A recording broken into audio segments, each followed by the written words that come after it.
Bismillahirrahmanirrahim. Assalamualaikum warahmatullahi wabarakatuh. Waalaikumsalam warahmatullahi wabarakatuh. Alhamdulillah, nasyhadu an la ilaha illallah wahdahu la syarikalah wa nasyhadu anna Muhammadan abduhu wa rasuluh. Allahumma shalli wa sallim wa barik ala habibina Muhammad wa ala alihi wa sahbihi wa wala. Alhamdulillah, syukran katsiran Dr. Supangat di kantor kedokteran UNED yang banyak sekali memori indah bersama beliau ya, karena walaupun sebentar saya ketemu beliau karena saat itu saya terus mengambil pendidikan doktoralnya di Korea, bahkan tidak langsung pulang ke Indo, 14 mengambil spesialis bedah anak. Pulang-pulang saya sudah pensiun ya, luar biasa ya, saya banyak mengambil pelajaran dari semangat beliau. Terima kasih juga Dr. Aris Prasetyo, beliau ini yang sangat rajin mengawal para mahasiswa bukan hanya belajar ya kedokteran, tapi juga bagaimana memaknai ilmu kedokteran itu sendiri, sehingga insya Allah dengan demikian akan lebih memberikan manfaat dan keberkahan atas ilmu yang didapat. Terima kasih juga kepada seluruh peserta pada pagi hari ini. Semoga majelis kita ini adalah majelis yang senantiasa mendapat keberkahan dari Allah SWT. Baik, saya didukasi oleh Bapak Dekan yang tentu juga saya tidak bisa menolak ya, tugas beliau itu. Yang sesungguhnya judulnya juga sesuatu yang tidak ringan dan tidak sederhana. Karena kita akan sedang membicarakan misteri otak ya, sebagai super memori. Kenapa tidak sederhana? Karena kita sedang mempelajari, mengkaji ciptaan Allah. Tentu akhirnya unlimited dan tidak terbatas. Semakin dipelajari, ya kita akan menemukan ya cakrawala yang ya, tidak terbatas itu. Dan memang demikian salah satu sifat Allah. Man arafa nafsahu arafa Allah. Bagian dari cara kita mengenal Allah dengan memahami ciptaan Allah pada diri kita semua ini. Maka walaupun ini hanya bagian dari penciptaan Allah yang berupa manusia, tapi kita tidak bisa lepas dari ini semua adalah bagian dari ciptaan Allah ya, di jagat raya di universe ini. Ya, kita kalau melihat bagaimana universe ya, yang luar biasa, tentu jadi kita terasa tidak ada apa-apanya. Ya. Sangat kecil ya, dari baik dimensi waktu maupun dimensi ruang. Nah,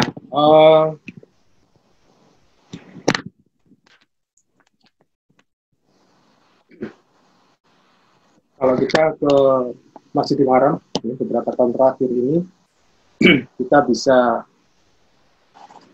mengunjungi salah satu museum yang luar biasa, yaitu Museum Waktu. Kita di sana ditampilkan ya di studio yang sangat besar itu bagaimana universe itu. Kita benar-benar merasa seperti ya, memang mungkin adanya, ya, tidak ada artinya. Orang aku gak ngomong. Yang tidak artinya, baik dari segi ukuran maupun dari segi dimensi waktu. Di tempat itu ada checkpoint yang kalau kita masuk ke ruangan itu akan dicatat. Kita datang ke sana tanggal berapa, bulan apa, tahun berapa, baik kalender Masehi maupun Hijriah, jam berapa. Ya. Namun yang luar biasa dari mesin itu adalah kita dicatat bukan hanya hitungan jam, menit, dan detik, tapi ya, 100 juta ya, atau 1/1000 juta ya, dari detik itu sendiri. Jadi seperti yang tertera di kartu ini ya, ini kita hadir pada jam 17.56 menit lebih 53 detik, 708882511 detik. Nah ini berarti Bismillah, Masya Allah, kita tidak tahu, mungkin ada makhluk Allah yang menggunakan sepersekian juta detik itu untuk kehidupan atau seluruh kehidupan mereka. Ya, ini artinya bahwa kita sesungguhnya setiap detiknya melewati waktu-waktu yang sangat panjang ya bagi makhluk Allah yang lain. Nah, hilang ya screenshotnya. Nah, hilang ya? Hilang Dr. Adis? Share screen-nya hilang? Belum kelihatan, ya. Nah. Ya. Nah, jadi sesungguhnya ya, kita melewatkan banyak sekali ya, dimensi waktu ini. Nah, kalau kita dibanding universe, ya, mungkin kita seperti makhluk yang hidup di 0, sekian juta detik yang kita lewati. Ya. Sesuatu yang tidak pernah mampu kita pikirkan, demikian luas, ya, demikian maha besar Allah SWT. Nah, namun demikian kita mendapat sanjungan ya, dalam Al-Quran, ahsanit taqwim, kita adalah makhluk yang terbaik yang diciptakan oleh Allah SWT. Ya, tentu karena ada satu tujuan yang tidak seperti makhluk Allah yang lain. Kita yang sangat kecil dan tiada arti dibanding universe yang ada itu, bismillah, Masya Allah, ada peran yang diberikan Allah kepada kita semua. Alhamdulillah, tugas dan peran itu satu saja sebenarnya, esensinya, sebagaimana firman Allah, wa ma khalaqtul jinna wal ins illa liya'budun. Intinya adalah bagaimana kita menjadikan semua setiap sepersekian detik kita atau yang lebih dari itu adalah bagian cara kita beribadah kepada Allah, cara kita berbakti, berkhidmat, ya, tunduk patuh dan mengusahakan mengabdi kepada Allah Subhanahu wa Ta'ala dengan segala bentuknya. Kita tidak bayangkan seandainya kita ada penugasan yang lebih sedikit saja dari itu, misalnya tentang rezeki kita diperintahkan untuk memastikan bahwa rezeki itu adalah sesuatu yang kita dapat dari upaya kita. Ya, tentu adalah sesuatu yang sangat berat. Oleh karena itu, ketika kita memikirkan apa yang sudah menjadi Allah tentukan, ya, tentu banyak otak yang kemudian tidak mampu dilakukan. Nah, secara teknisnya pun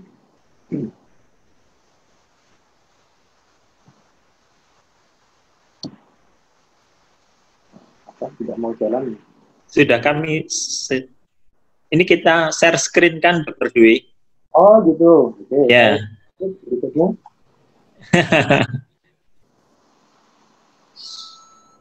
Ya.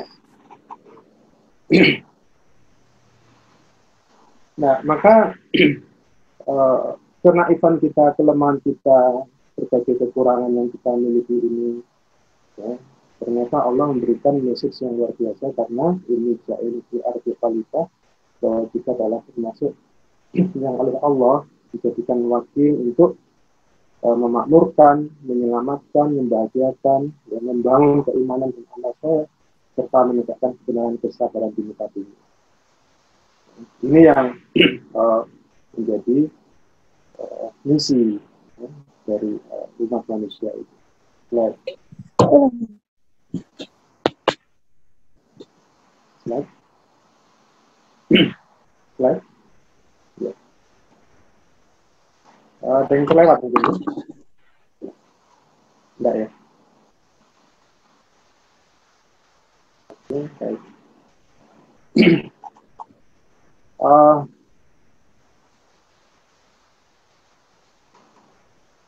Oleh karena itu Allah memberikan kekalan kepada kita ya, untuk, atau saya slide sendiri, Dr. Aris. Iya, Dokter. Ya.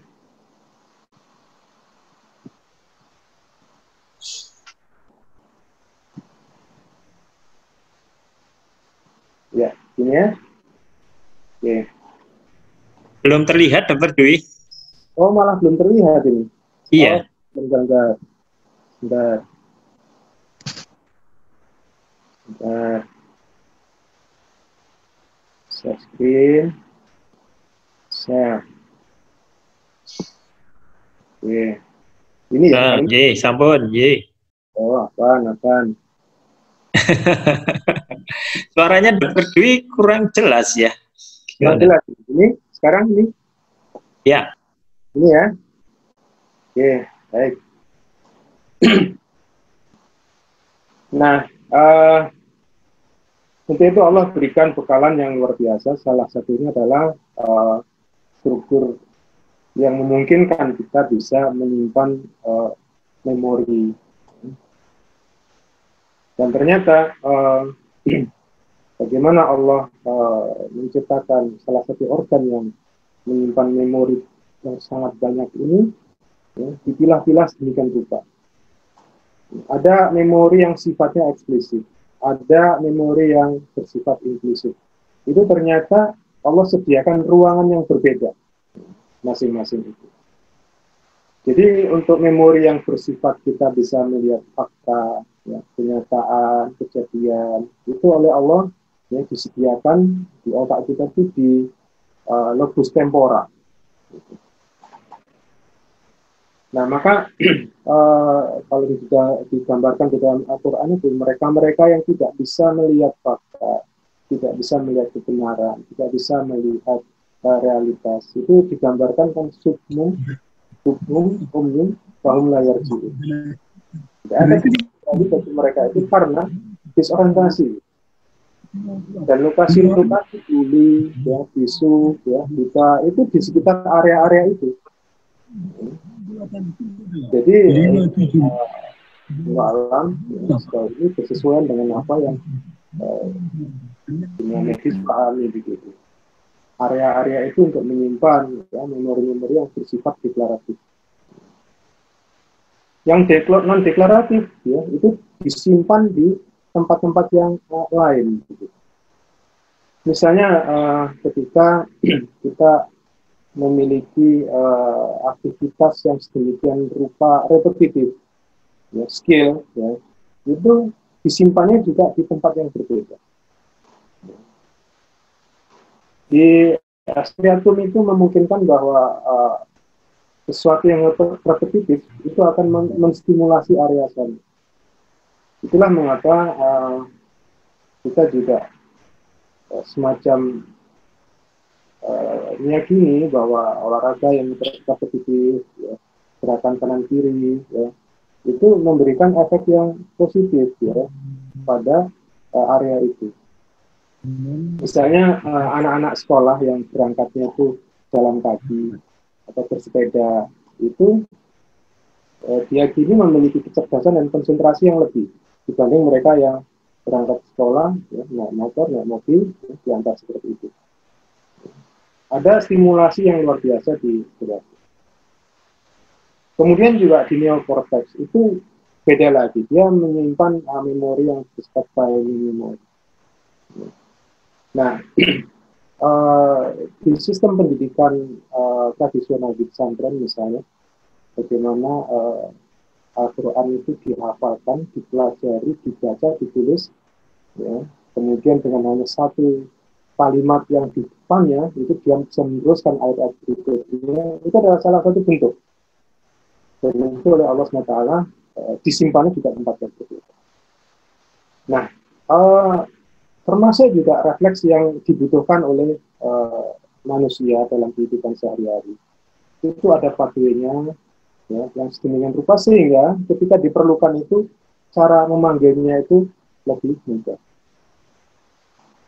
Nah, itulah makanya ya kita pahami bahwa Al-Quran itu banyak sekali kisah, ya, bahkan juga ada surat yang namanya juga Al-Qasas, ya, memang kisah-kisah begitu, dan itu merecall memori-memori yang panjang sedemikian rupa, ya, berbagai kejadian, karena ternyata ya, ketika memori-memori itu direcall dan terbukti bahwa memori itu menghasilkan suatu budaya yang luar biasa, dia akan terpanggil kembali, dan itu yang kemudian akan terjadi kembali.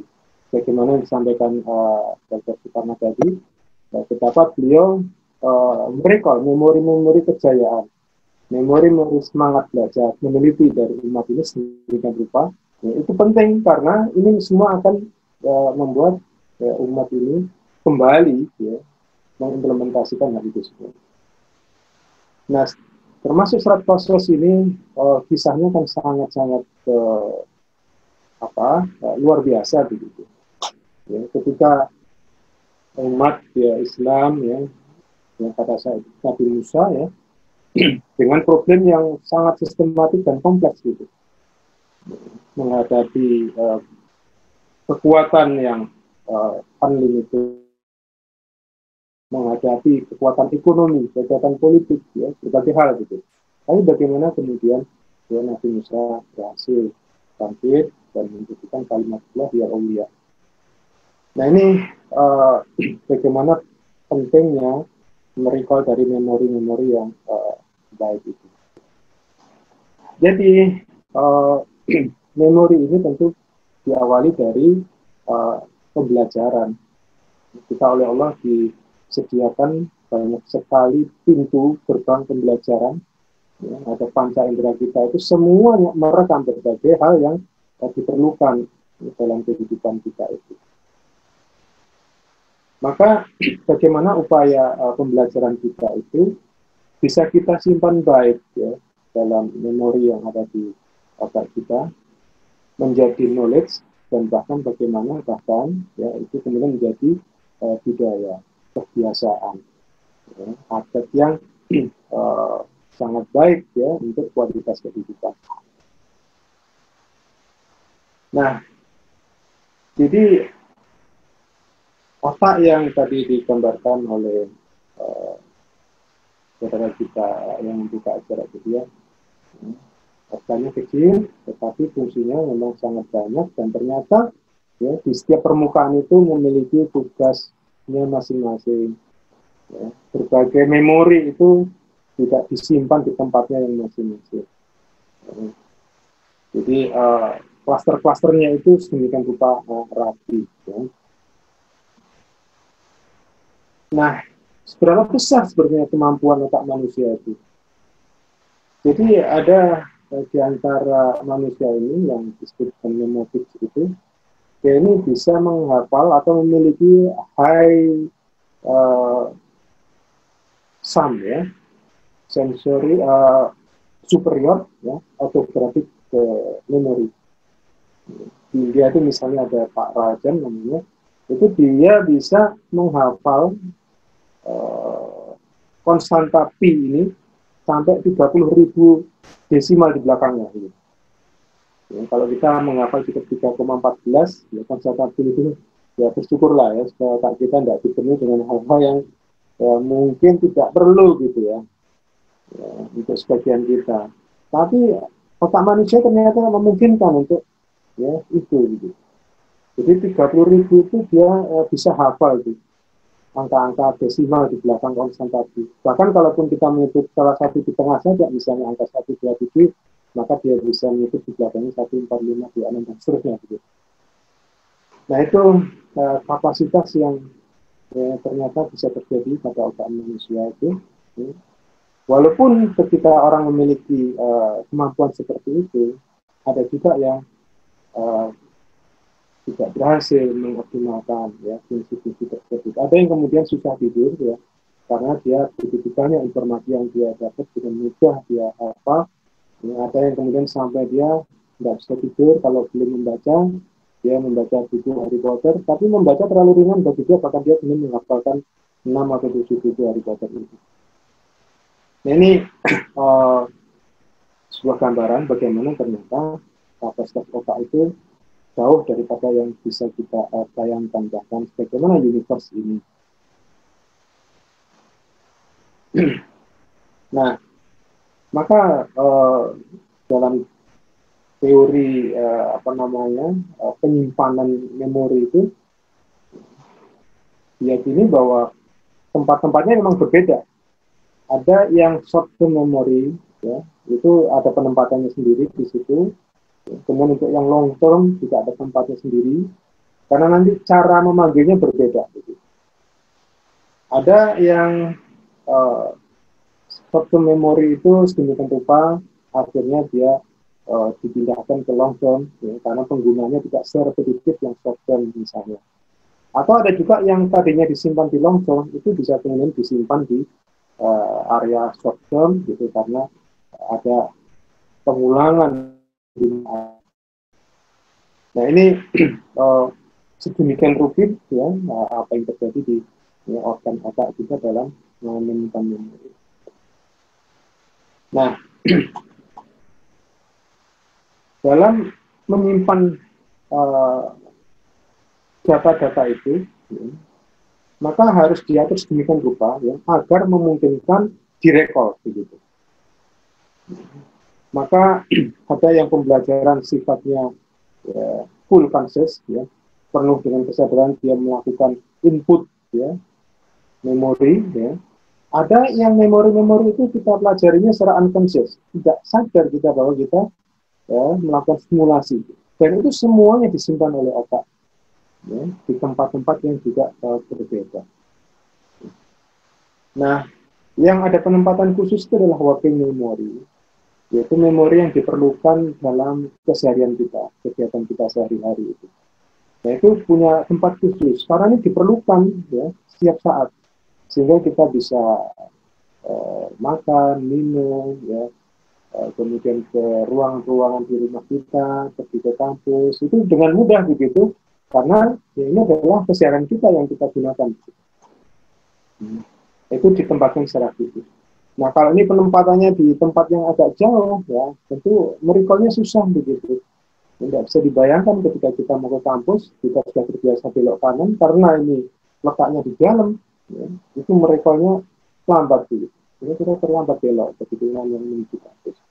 Nah, alhamdulillah, ya, kita semua dikaruniai dengan sistem yang luar biasa. Bagaimana memori-memori itu di storage ya, secara khusus di ya, otak kita. Dan merekolnya pun juga ada yang perlu kesadaran ya, secara sengaja. Ya, misalnya Dr. Sipangat itu melakukan operasi pada anak-anak, dia ini belajarnya secara sadar begitu, membangun skillnya, dan ketika melakukan tindakan bedah itu juga dengan kesadaran gitu, bukan dengan refleks.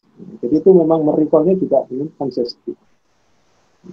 Nah, ada yang merekolnya tidak conscious gitu. Seperti kalau kita biasa jalur menuju kampus, kita tidak pernah mikir tahu-tahu sampai begitu. Itu merekolnya dengan unconscious. Nah, di samping memori itu sesuatu yang kita dapat dengan pembelajaran, tapi ternyata memori ini juga ada atau bahkan sering dia hilang atau lepas ya, dari tempat penyimpanan. Karena bisa dibayangkan kalau kita tidak pernah lupa, ya, itu penuh sekali otak kita. Apalagi kalau memori hal-hal yang tidak menyenangkan dalam kehidupan kita. Tentu ini akan semakin memberatkan. Bagaimana mereka yang punya high sense itu, ya, misalnya Imam Syafi'i, beliau sampai menghindari pasar begitu, karena semua pembicaraan orang-orang di pasar itu beliau langsung hafal begitu. Ini kan ya, bisa memberatkan begitu, apa namanya, otaknya begitu. Dia tidak berkenan dengan memori. Nah, alhamdulillah di sistem penyimpanan memori kita itu ya, ada mekanisme untuk menghilangkan memori itu. Ada melalui extinction, forgetting, dan latent institution. Jadi yang pertama itu misalnya kalau kita itu biasa ya, hari Senin dulu itu pakai seragam putih-putih begitu. Itu akhirnya ada memori kita setiap Senin pakai baju putih-putih. Tapi begitu kebijakan itu tidak ada lagi, ya, kita tidak mengasosiasikan ya, hari Senin itu pakai baju putih-putih. Hilang gitu memori kita terhadap itu. Ada juga dengan cara memang sengaja melupakannya. Nah, juga yang sekarang ini digunakan, sisi positifnya sudah latent inhibition. Gitu. memori itu dihilangkan, ya, secara sengaja dengan diasosiasikan hal yang tidak menyenangkan bagi seseorang. Ya, misalnya untuk menghentikan kebiasaan rokok itu kamarnya dikasih rokok sekaligus diberi bau yang tidak sedap, misalnya telur busuk begitu. Akhirnya dia menghilangkan memori, ya, terhadap rokok itu. Itu adalah bagaimana memori itu kemudian bisa terhapus, ya, dari otak. Nah, kalau dari sisi klinis, maka kita mengenal bahwa otak yang sebagai tempat penyimpanan memori itu bisa mengalami beberapa kelainan ataupun sakit gitu. Baik itu ternyata dibawa secara bawaan sejak proses di dalam kandungan, atau kemudian didapat misalnya ada infeksi, ada cedera atau trauma, atau kemudian tumor di sana, ada gangguan vaskuler, atau juga gangguan fungsional. Ini semua tentu akan berpengaruh kepada, ya, kinerja otak. Oleh karena itu, berdasarkan khususnya yaitu banyak melakukan upaya-upaya memahami berbagai proses-proses itu, ya, dan melakukan diagnosis, ya, sedini mungkin, dan melakukan upaya sedini mungkin. Misalnya kognitif saja, ya. Bismillah, Masya Allah, jadi otak kita ini kan untuk kehidupan sehari-hari perlu volume yang besar. Tetapi kalau di dalam pertumbuhan janin misalnya, otak itu langsung besar, maka itu memerlukan ruang kepala yang besar, dan itu artinya akan tidak bisa melewati jalan lain. Maka oleh Allah SWT, ya, kranium kita itu dibuat bukan monokok gitu, tetapi ada sutura, ada fontanel yang terbuka, yang masih belum terikat erat satu sama lain, sehingga bisa ada mekanisme molding. Jadi otak itu, tulang kranium itu bisa saling berhimpitan, saling tumpang tindih, sehingga volumenya kecil, ya, dan itu memungkinkan si bayi bisa lahir lewat jalan itu. Nah, begitu di luar dengan bertumbuh, ya, membesar, ya, sesuai dengan yang diperlukan, ya, untuk tumbuh kembangnya. Nah, ini semuanya benar-benar terukur, ya, dengan Allah yang paling sempurna. Nah, ketika otak mengalami berbagai problem tadi, penyakit dan kelainan, maka kita bisa mengamati, ya, gejala-gejala, ya, cara berpikirnya berubah, ya, memori, ya, seperti kita bicarakan hari ini. Ada yang kita kenal dengan amnesia, ya, antegrade, retrograde. Jadi antegrade itu adalah amnesia yang terjadi, ya, dia lupa, ya, dengan berbagai kejadian, ya, sebelum peristiwa trauma misalnya. Retrograde, ya, yang sebelum kejadian, antegrade yang setelah. Berarti ada problem pada penyimpanan begitu. Yang sudah disimpan itu pada amnesia retrograde itu, yang sudah disimpan itu hilang. Gitu. Atau juga pada antegrade, ya, semua kejadian itu tidak bisa direkam gitu, sehingga dia tidak bisa mengingat.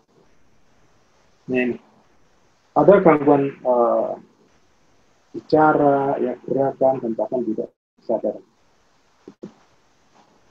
Nah, maka kita juga mulai perlu terus mendalami mekanisme yang ada di otak sendiri itu, ya. Misalnya di otak itu ada pusat panas, gitu, suhu, pengaturan suhu. Maka otak yang rusak bisa akan menyebabkan kenaikan suhu. Kenaikan suhu akan bisa menyebabkan kerusakan sel-sel otak. Nah, ini semua yang terus perlu dikaji, ya, seperti apa, ya, perlakuan yang perlu diupayakan. Ya, kejang demikian juga. Ya, ketika orang mengalami kejang itu menunjukkan, ya, ada problem lemparan listrik yang tidak terkontrol di otak. Itu juga menyebabkan kerusakan karena ada fase apni. Kerusakan sel-sel di otak itu juga bisa menjadi pemicu kejang. Ini adalah hal-hal yang dihadapi di dunia klinis medis. Otak kita alhamdulillah di sana ada blood-brain barrier, sehingga tidak semua substan bisa masuk. Ini sangat fragile. Nah, kemudian juga yang penting, cerebral perfusion pressure. Sehingga otak itu terpenuhi kebutuhan oksigen dan glukosa. Dan itu tentunya adalah sangat tergantung bagaimana bagusnya kerja jantung. Ya. Sehingga kalau jantung ini kerjanya tidak bagus, maka otak ini akan berpengaruh pada keseluruhan kinerja otak. Wallahu alam ini mungkin yang akan kita ya, ketika Rasulullah mengabarkan ya, ala fi jasadil mudghah idza salahat jasadul kullu wa idza fasadat fasadat jasadul kullu, mungkin ya adalah maksudnya poinnya adalah jantung ya, karena ketika jantung itu tidak bekerja dengan baik, maka cerebral perfusion pressure-nya akan terganggu dan itu akan mempengaruhi keseluruhan kinerja. Otak yang tekanannya tinggi juga akan mengalami gangguan. Nah, di ujung, Dr. Dwi, mohon maaf, waktunya tinggal 4 menit lagi. Ya, alhamdulillah. Jadi di ujung presentasi ini, saya ingin mengajak kita semua bagaimana pentingnya kita belajar dan kemudian menyelamatkan ya apa yang kita pelajari itu kita simpan menjadi memori yang bagus sebagai knowledge, karena pada akhirnya akan mempengaruhi behavior ya, baik skala pribadi maupun skala masyarakat, bahkan peradaban manusia. Mungkin salah satu yang contoh bagaimana proses learning dan behavior ini terjadi luar biasa sangat hebat. Salah satu imam mazhab kita ya, yaitu Imam Syafi'i. Beliau termasuk yang memiliki Aisan, ya, jadi superior autobiographic memories yang luar biasa. Di usia 7 tahun, ulama kelahiran Gaza ini sudah hafal Quran.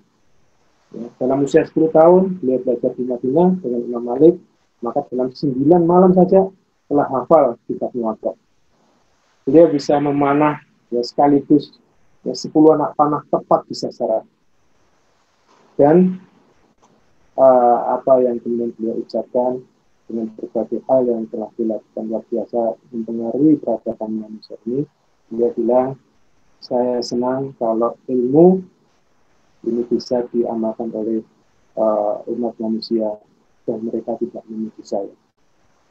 Mudah-mudahan kita semua bisa semangati dengan apa yang kita katakan Imam Syafi'i, dan akhirnya ujungnya dari semuanya adalah bagaimana Rasulullah sampaikan, dimana itu memang karena semakin baik akhlak kita kepada Allah, semakin baik akhlak kita kepada sesama, semakin baik akhlak kita kepada diri, semakin baik akhlak kita kepada alam raya. Demikian, terima kasih. Assalamualaikum warahmatullahi wabarakatuh.